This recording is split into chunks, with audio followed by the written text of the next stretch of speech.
ಎರಡು ಕಾರುಗಳ ನಡುವೆ ನಡೆದ ಸಣ್ಣ ಆಕ್ಸಿಡೆಂಟ್ ವಿಚಾರದಲ್ಲಿ ಇಬ್ಬರು ಚಾಲಕರ ನಡುವೆ ಮಾತಿನ ಚಕಮಕಿ ನಡೆದ ಘಟನೆ ಬುಧವಾರ ರಾತ್ರಿ ತೊಕ್ಕೊಟ್ಟು ಮೇಲ್ಸೇತುವೆಯಲ್ಲಿ ಸಂಭವಿಸಿದೆ. ಹೊಯ್ಕೈ ಪ್ರಕರಣವು ಉಳ್ಳಾಲ ಠಾಣೆಯಲ್ಲಿ ಮೆಟ್ಟಿಲೇರಿದ್ದು, ಮಾತುಕತೆಗೆ ತೆರಳಿದ್ದ ಬಜರಂಗ ದಳದ ಮುಖಂಡನ ಮೇಲೆ ಪೊಲೀಸ್ ಠಾಣೆಯಲ್ಲಿ ವ್ಯಕ್ತಿಯೊಬ್ಬ ಹಲ್ಲೆ ನಡೆಸಿದ ಘಟನೆ ನಡೆದಿದ್ದು, ಇದೀಗ ಹಲ್ಲೆ ಮಾಡಿದ ಆರೋಪಿಯನ್ನ ಪೊಲೀಸರು ಅರೆಸ್ಟ್ ಮಾಡಿದ್ದಾರೆ. ಅರ್ಜುನು ಮಾಡೂರು ಹಲ್ಲೆಗೊಳಗಾದವರು. ಕಾಸರಗೋಡು ಜಿಲ್ಲೆಯ ಹೊಸಂಗಡಿ ಕಡಂಬಾರು ಸರ್ಕಾರಿ ಶಾಲೆಯ ಬಳಿಯ ನಿವಾಸಿ ಮೊಹಮ್ಮದ್ ಆಸಿಫ್ ಹಲ್ಲೆ ಆರೋಪಿ. ಈತನನ್ನು ಪೊಲೀಸರು ಬಂಧಿಸಿ ನ್ಯಾಯಾಲಯಕ್ಕೆ ಹಾಜರುಪಡಿಸಿದ್ದಾರೆ.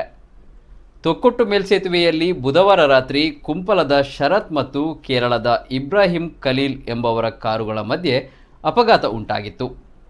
ಈ ವೇಳೆ ವಾಗ್ವಾದ ನಡೆದು ಖಲೀಲ್ ಮತ್ತು ಆತನ ಸಹೋದರ ಆಸಿಫ್ ಸೇರಿ ಶರತ್ಗೆ ಕೈಯಲ್ಲಿ ಹಲ್ಲೆಗೈದಿದ್ದಾರೆಂದು ಆರೋಪಿಸಲಾಗಿದ್ದು, ಈ ಪ್ರಕರಣವು ಉಳ್ಳಾಲ ಪೊಲೀಸ್ ಠಾಣೆಯ ಮೆಟ್ಟಿಲೇರಿತ್ತು. ವಿಷಯ ತಿಳಿದ ತಡರಾತ್ರಿ ಶರತ್ರ ಪರಿಚಯಸ್ಥ ಅರ್ಜುನ್ ಮಾಡೂರು ಉಳ್ಳಾಲ ಪೊಲೀಸ್ ಠಾಣೆಗೆ ತೆರಳಿದ್ದಾರೆ. ಅಲ್ಲಿ ಕಾರು ಚಾಲಕರಾದ ಶರತ್ ಖಲೀಲ್ ಜೊತೆ ಮಾತುಕತೆ ನಡೆಸುತ್ತಿದ್ದ ವೇಳೆ ಅರ್ಜುನ್ ಮೇಲೆ ಆರೋಪಿ ಆಸಿಫ್ ಹಲ್ಲೆ ನಡೆಸಿದ್ದಾಗಿ ಆರೋಪಿಸಲಾಗಿದೆ. ಈ ಸಂಬಂಧ ಆಸಿಫ್ನನ್ನ ಪೊಲೀಸರು ಬಂಧಿಸಿದ್ದಾರೆ. ವಿಚಾರ ತಿಳಿಯುತ್ತಿದ್ದಂತೆ ಮಧ್ಯರಾತ್ರಿ ಠಾಣೆಯ ಮುಂದೆ ಹಿಂದೂ ಕಾರ್ಯಕರ್ತರು ಜಮಾಯಿಸಿದ್ದಾರೆ. ಅರ್ಜುನ್ಗೆ ಹಲ್ಲೆ ನಡೆಸಿದ ಆರೋಪಿ ಆಸಿಫ್ನನ್ನ ತಮ್ಮ ವಶಕ್ಕೆ ನೀಡುವಂತೆ ಆಗ್ರಹಿಸಿದ್ದಾರೆ.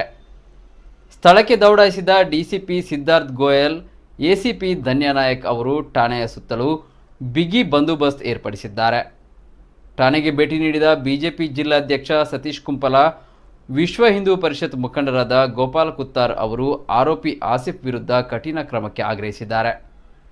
ಈ ವಿಚಾರ ತಿಳಿಯುತ್ತಲೇ ತಡರಾತ್ರಿ ವೇಳೆ ಉಳ್ಳಾಲ ಠಾಣೆಗೆ ಭೇಟಿ ನೀಡಿದ ಬಿಜೆಪಿ ಮುಖಂಡ ಅರುಣ್ ಕುಮಾರ್ ಪುತ್ತಿಲ ಅವರು ಠಾಣೆಯೊಳಗೆ ನಡೆದ ಹಲ್ಲೆ ಪ್ರಕರಣವನ್ನು ಗಂಭೀರವಾಗಿ ಪರಿಗಣಿಸಿ ಆರೋಪಿಯ ವಿರುದ್ಧ ಕಠಿಣ ಕ್ರಮ ಜರುಗಿಸುವಂತೆ ಆಗ್ರಹಿಸಿದರು.